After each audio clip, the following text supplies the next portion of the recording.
Back to my channel. আশা করছি তোমরা সবাই ভালো আছো, আমিও ভালো আছি। এখন থেকে তোমাদেরকে সাথে নিয়ে আমি আমার ভিডিওটা শুরু করলাম। এখন বাজে ঘড়িতে সকাল 8টা। তো আজকে ঘুম থেকে উঠতে অনেকটাই লেট হয়ে গেছে, তো সেই জন্য সকাল সকাল আর ভিডিও শুরু করিনি, কারণ ভিডিও করতে করতে যদি আমি কাজগুলো করি তাহলে আরও অনেকটাই লেট হয়ে যাবে। তো সেই জন্য ভাবলাম স্নান পুজো সেরে তারপর ভিডিওটা শুরু করব। তো আজকে রান্নাবান্না তেমন করতে হবে না, কারণ কাল যে মাংস রান্না করেছিলাম তো সেটাও রয়েছে। তো চলো কী কী রান্না করছি দেখিয়ে দিই একটু। তো আজকে রান্নাবান্নার তেমন কোনো চাপ নেই। এখানে শিম দিয়ে আলু দিয়ে মাছ দিয়ে রান্না করেছিলাম কালকে সকালবেলায়, তো এটাও আছে দেখো। আর এখানে মাংস রান্না করেছি রাতের বেলায় অনেকখানি আছে, কারণ কালকে তোমার দাদাভাই তো ভাতই খায়নি, তো সেই জন্য ভাতও দেখো কতখানি রয়ে গেছে। আর কালকে আবার নিরামিষ ঘ্যাট করেছিলাম, ওইটাও একটু আছে। তো এখন শুধু 1 কোটো চাল ফুটিয়েছি, এটা তোমাদের দাদাভাইকে ডিউটিতে দেবো, কারণ ঠান্ডা ভাত দেবো না, যদি জল ছেড়ে দেয় সেই জন্য। আর বাকি ভাতগুলো আমি গরম করে নেব খাওয়ার সময়। আর ছেলের জন্য এখানে করছিলাম হচ্ছে আলু ভাজা, আর ডালটা সেদ্ধ করে রেখেছি, ডালটা করব। আর আজকে না মানে আজ না কাল রাত থেকে আমার ছেলের ধরেছে। তোমাদের দাদাভাই ভালো হয়েছে, এখন আমার আর আমার ছেলের সর্দি কাশি, কী বলবো, গা হাত ব্যথা। তো আমরা তো তবু বড় মানে সহ্য করতে পারি, কিন্তু বাচ্চারা তো সহ্য করতে পারে না, সারাক্ষণ শুধু ঘ্যান ঘ্যান করে জানো তো। তো এই যে মানে আমারই ব্যথা সহ্য হচ্ছে না, তোমার দাদাভাই তো সহ্য করতে না পারে পেন কিলার নিয়ে এসেছে, তো ওইটা খেয়েছে। তো তোমার দাদাভাই বারবার বলছিল খাওয়ার জন্য, কিন্তু আমি খেতে চাইছিলাম না। এগুলো খাওয়া কিন্তু অতটাও ভালো না, তো যতক্ষণ পারি ততক্ষণ সহ্য করে নেব। আর আরেকটা কথা, আমরা দেখবে মেয়েদের না যতই শরীর অসুস্থ হোক না কেন, আমাদের সেই সংসারের কাজ থেকে ছুটি নেই। সংসার জীবন থেকে আমাদের ছুটি নেই, সংসারের কাজ করতেই হবে। যতই অসুস্থ হই না কেন, যা কিছু হয়ে যাক না কেন, আমাদের ভাতের হাঁড়িটা নাড়তেই হবে। সব কিছু ছেলেকে সামলানো, সংসার সামলানো, সব কিছুই করতে হবে। কিন্তু একজন পুরুষ দেখবে অসুস্থ হলে ছুটি নিয়ে বাড়িতে বসে থাকতে পারে। আমি এটা বলছি না যে পুরুষরা কাজ করে না, হ্যাঁ আমাদের থেকে খুব পরিশ্রম করে, কিন্তু এই যে অসুস্থ হলে বাড়িতে বসে থাকতে পারে, কিন্তু আমরা তো আর বসে থাকতে পারি না, তাই না?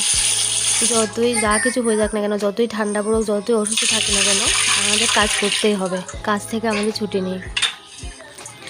তো যখন ছোট ছিলাম না, মাকে দেখতাম, তখন ভাবতাম মানে মা শত অসুস্থ শরীর নিয়েও আমাদের জন্য কাজ করে যেত। সত্যি এখন বুঝি আর কি, নিজের সংসার হওয়ার পর একটা মেয়ের যখন বিয়ে হয় না, একটা সংসার হয়ে যায়, তখন সব কিছু বুঝতে পারে। তো যখন ছোট ছিলাম বা বিয়ের আগেও মা বলতো যখন নিজের সংসার হবে তখন বুঝবি। সত্যি এখন বুঝি, একটা মেয়ের বিয়ের আগে থাকে একরকম, বিয়ের পর হয় আরেক রকম। বিয়ের আগে হয়তো ভাবতাম একটু দেরি করে উঠলেও হবে, মা তো আছে, মা করে নেবে। তো এখন ভাবি কি তাড়াতাড়ি উঠে যায়, আমার ছেলে না হলে না খেয়ে থাকবে, না হলে আমার স্বামী না খেয়ে যাবে। তো এটা ভেবে কি করি, নিজের শরীরের কথা না ভেবে উঠে যায়। তো এটা আমার ক্ষেত্রে না, সব মেয়েদের ক্ষেত্রেই বলছি। সত্যি আমরা মেয়েরা না অনেক কিছু স্যাক্রিফাইস করি বিয়ের পর একটা সংসারের জন্য, নিজের স্বামীর জন্য, নিজের সন্তানের জন্য, নিজের পরিবারের জন্য। নিজের পরিবার কি করলে ভালো থাকবে সেটাই সবসময় চিন্তা করে থাকি। আমাদের মেয়েদের মনে হয় সংসার জীবন থেকে কখনো ছুটি নেই, তাই না? সত্যি ভাবতে কি অবাক লাগে। বিয়ের আগে একটা মেয়ে কীরকম থাকে, বিয়ের পর হয়ে যায় কত সংসারী, কত গোছালো সংসার করে গুছিয়ে। পুরুষরাও খুব পরিশ্রম করে, কিন্তু দেখবে একজন পুরুষ যখন অসুস্থ হয় না, ছুটি নিয়ে বাড়িতে বসে থাকতে পারে। কিন্তু একজন মহিলা যতই অসুস্থ হোক না কেন, সে কখনো বসে থাকতে পারে না, নিজের সংসারের কথা চিন্তা করে হলেও অসুস্থ শরীর নিয়ে কাজ করতে হয়। মেয়েদের না সংসার জীবন থেকে কখনো ছুটি নেই।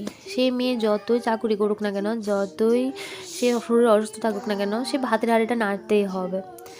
শুধু মেয়েদের কথা ভাবলে না, মানে আমরা মেয়েরা না অনেক কিছু স্যাক্রিফাইস করি সংসারের জন্য। কিভাবে কি করলে একটা সংসার সুন্দর করে গোছালো থাকবে, সবার মঙ্গল হবে, সেটাই ভেবেই সকাল থেকে রাত পর্যন্ত বিনা পয়সায় আমরা কাজ করে যাই। যাই হোক, অনেক কথা বলে ফেলেছি। বন্ধুরা, যারা আমার ভিডিওটা দেখছো, যদি একটু ভালো লেগে থাকে তাহলে অবশ্যই একটা কমেন্ট করে যেও, আর অবশ্যই চ্যানেলটিকে সাবস্ক্রাইব করে যেও, কারণ তোমাদের একটা কমেন্টই আমাকে অনেকটাই আগ্রহ করে ভিডিও বানানোর জন্য। ভালো হলেও কমেন্ট করবে, খারাপ হলেও কমেন্ট করবে, কারণ মানুষ ভুল করতে করতে শেখে, তাই না? অবশ্যই একটা লাইক করে যেও, কারণ তোমাদের একটা লাইকই আমার ভিডিওটাকে অনেকজনের মাঝে পৌঁছে দিতে সাহায্য করবে। দেখো, কথা বলতে বলতে আমি অনেকগুলো কাজ করে নিয়েছি। বাসন টাসন মোটামুটি মাজা হয়ে গেছে, আর ওদিকে ফিল্টারেও জল দিয়েছি। ফিল্টারের উপরের ঢাকনাটা কদিন পর পরে না ধুলে না কেমন জানি একটা হয়ে থাকে। মানে কি বলবো, তেল তেলে কেমন যেন একটা ভাব হয়ে থাকে। যেহেতু জল পড়ে সবসময় গ্লাসগুলো রাখি, তো সেই জন্য সপ্তাহে 2 দিন ভালো করে পরিষ্কার করে নিই। আর দেখো এই যে আমার প্রেসার কুকারের নিচের তলাটা না কেমন যেন কালো কালো হয়ে গেছে। অনেক ঘষাঘষি করে মাজি কিন্তু এগুলো পরিষ্কার হতেই যায় না। এখন ভাবছিলাম বেকিং সোডা দিয়ে একটু লেবু দিয়ে মেখে রাখবো একদিন, তাহলে দেখি ওঠে কিনা। আমি একটা ভিডিওতে দেখেছিলাম এরকম বেকিং সোডাতে নাকি এরকম মানে বাটির তলায় দেখবে অনেক সময় আগুনের হিটে বসালে না, চুলাতে বসালে কেমন যেন কালো হয়ে যায়। সোডা দিয়ে দিয়ে লেবু দিয়ে পরিষ্কার করলে নাকি খুব সুন্দর পরিষ্কার হয়। তো আমি এরকম দেখবো কুকারটা হয় কি না। তারপর বেসিনটা না ভালো করে পরিষ্কার করে নিয়েছিলাম। আর বেসিনে দেখবে সবসময় জল জমতে জমতে রেগুলার যদি ভালো করে পরিষ্কার না করে কেমন যেন একটা শেওলাও না, কেমন যেন একটা পিছলে পিছলে ভাব হয়ে থাকে, ভালো লাগে না। তো সেই জন্য রোজ পরিষ্কার করে দিই। দেখো এই টুকটাক কাজ করতে করতে না প্রায় 10:30 বেজে গেছে। শীতের বেলা সত্যি মানে বুঝে উঠতে পারা যায় না কখন যে দিন চলে যায়, সময় চলে যায়, বোঝাই যায় না। উঠেছি প্রায় আজকে দেরি করেই উঠেছি, 7:30 বেজে গেছে জানো তো, একদমই মানে বুঝতে পারিনি এত বেলা হয়ে গেছে। তো সকালে আমার ছেলে আজকে 5টার সময় উঠে গিয়েছে বলতে আমার ছেলে কিন্তু কখনো বিছানায় শি করে না, কিন্তু আজকে কেন জানি না বিছানা শি করে দিয়েছে। হয়তো বা কি কেন করেছে জানি না, কারণ রাত্রিবেলায় তো ওকে দুধ খাওয়ায়, হয়তো বা সেই জন্য দুধ খেয়েছে, জল খেয়েছে। তো যাই হোক, তো কম্বল টম্বল ওর কম্বল, তারপর একটা কাঁথা ভিজিয়েছে, তো এগুলো নিচে রেখে আবার ঘুম পাড়িয়েছি। তো এরকম ঘুমাতে ঘুমাতে প্রায় 6টা বেজে গেছে, কারণ ভাবছি 6টার সময় উঠে এত সকাল উঠে কী করব, যেহেতু ঠান্ডা পড়ছে। তো এই যে ঘুমিয়েছি না, কখন যে চোখ লেগে গেছে, 7:30 বেজে গেছে। তো তারপর তাড়াহুড়ো করে উঠে মানে কোনোরকম ঘরটা মুছে ঝাড়ু দিয়ে স্নান টান করে তারপর রান্না করে গেছি। তো না হলে না, যদি আমি তখন ভিডিওটা মানে শুরু করতাম তাহলে অনেকটাই দেরি হয়ে যেত। একবার ভিডিও করো, একবার কাজ করো, অনেকটাই টাইম লাগে। তো সেই জন্য পরে ভিডিওটা শুরু করেছি। আর ওদিকে দেখো রান্নাঘর থেকে এসে দেখছি এই অবস্থা করেছে। তো পাশের রুমের ছেলেটা সহ এই যে ছড়িয়ে ছিটিয়ে কিছু খাটের তলায়, কিছু এখানে, কিছু ওইখানে, আর বাইরে নিয়ে গিয়ে খেলনা দিয়ে খেলে অনেকগুলো বল পাচ্ছি না জানো তো, কোথায় কোথায় যে ফেলে দিয়ে আসে আর পাওয়াই যায় না।